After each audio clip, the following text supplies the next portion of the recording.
hello there. Greetings, Earthlings. It is I, Dr. Todd Lee, and I'm going to demonstrate how I make my high-carb day spaghetti. Warning!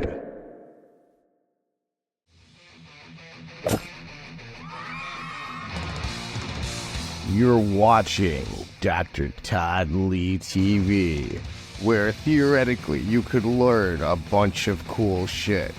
First, I'm going to review ingredients. Right here, I have a half a pound of extra lean ground beef. This was purchased yesterday. This is what extra lean ground beef looks like. It's 96.4. This is about a half a pound, so we're looking at about 50 grams of protein and about 8 grams of fat. Next, I have gluten-free spaghetti. This brand, I believe it's imported from Italy. I don't think that's relevant. If you can, probably any gluten-free, or if you can tolerate regular spaghetti, have at it. I think the gluten-free is lighter, and it doesn't cause as much indigestion as normal glutinous spaghetti. There's all types of brands. There's chickpeas, red lentil. This is, I believe, rice and something else. Let me look. Corn flour, rice flour. No wheat. For those of you who don't know, wheat protein is gluten. It causes leaky gut syndrome, holes in your intestines, like NSAIDs. Now, when I cook the beef, I'm going to brown it in a saucepan first. I'm going to add some salt to it, iodized salt. Some people might like sea salt or pink salt. That's okay, but the iodine is important for your thyroid to work. Onion powder, clearly the highest of brands. Basil and garlic. Now you can season it any way you want. You can do whatever the fuck you want. I don't care. But this is just how I do it. And then I use this Ragú old world style traditional sauce. It's ghetto, it's old school, it's very plebeian. There's a lot of fancy sauces. Feel free to use whatever type of sauce you like. You know, Prego tastes a little sweeter. This one is just classic because it's what I grew up with. I was a very picky eater, and it's the one I liked when I was a little kid, and so that's what I use now. I've tried hundreds of different brands. This is basically the McDonald's of sauces. Italian people, spare me. I mean, show mercy on me, not spare me. Show mercy on me. All right, without further ado, I'm going to get with the cooking. Here's some of the equipment you're going to need. This is a stove. These knobs on the front make fire appear. This is a lid. That's my pan. It's kind of a fancy pan. It was clean, I thought. It's clean enough. I just used it yesterday. So this is a pot. It's also dirty, but I used it yesterday, so I know that it's pretty much clean. This is a colander. Also dirty, but I used it yesterday. And I washed them with soap. I mean, don't get me wrong. I just didn't bust my ass washing them. This is for noodles. This is what I'm going to use to chop up the beef.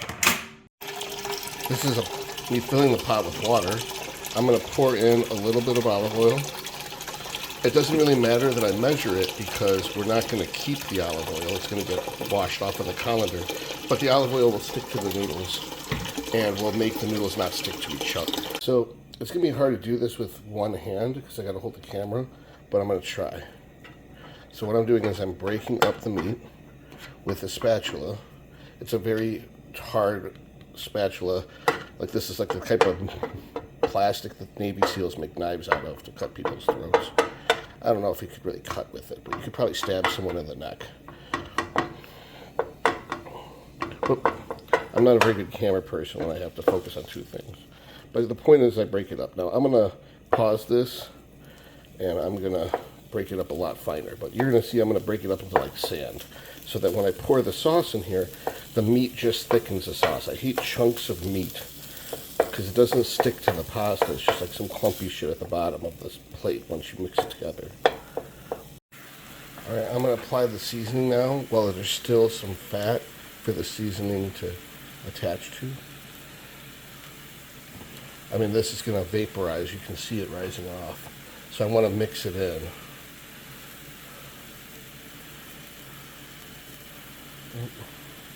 I know there should be a strainer on this, but it's some gourmet shit. So, of course, gourmet shit's got to be incompetent. Like Habsburgs. Like the more royal you are, the more you have to inbreed. The more mentally challenged you are. There you go. Baby doses. All right, I'm going to stir this shit in before it's too late. All right, so this isn't completely minced to dust, but my hand gets cramped and it becomes difficult. So this is going to have to do. Now I'm going to take the sauce, because once you add the sauce, it's kind of too late. Now I find that it's better to turn the heat up a little bit more, because when you reduce the sauce, it sticks to the noodles better. That there's a little bit serous or watery.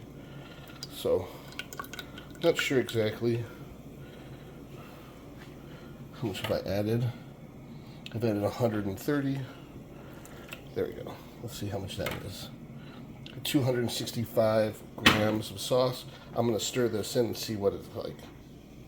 That looks about right. Now, if you can see,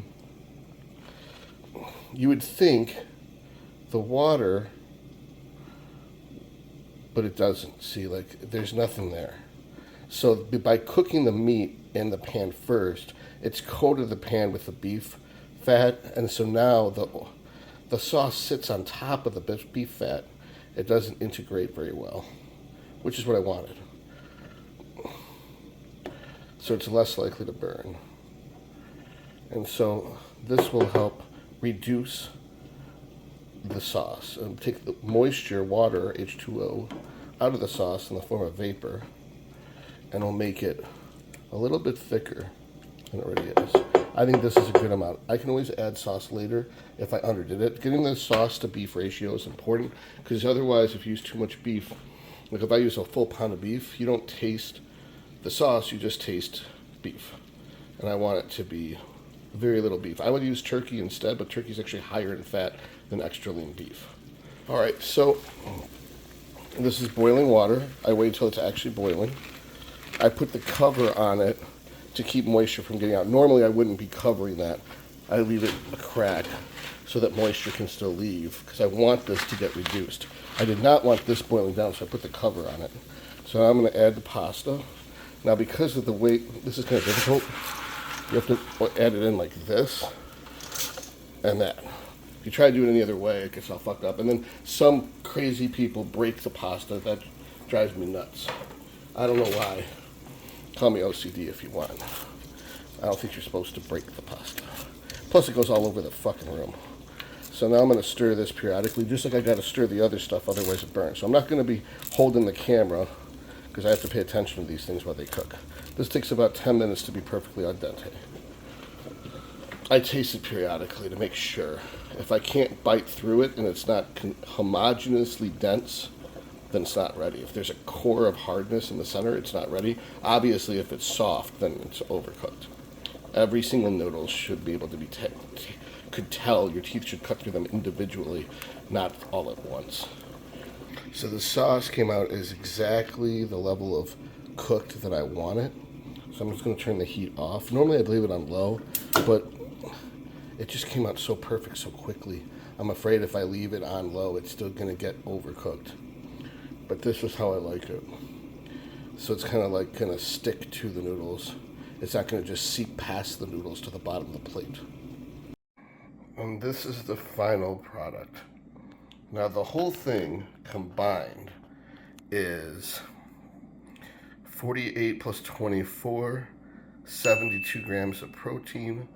It's about 300 grams of carbs, and it's about 10 grams of fat. Well, I hope you enjoyed this video. I know I'm going to enjoy the spaghetti. Leave comments if you have questions about the preparation of such. Thank you. May the force be with you. I'd like to thank our sponsor, Fusion Regenerative Therapies, where I am the Director of Human Performance. This is the practice in which I practice medicine. We will be able to order you blood work and read your blood work and help you with therapy as needed based upon the results of your blood work. Please click the link to get a consult with me, and I can help you optimize your performance. Thank you.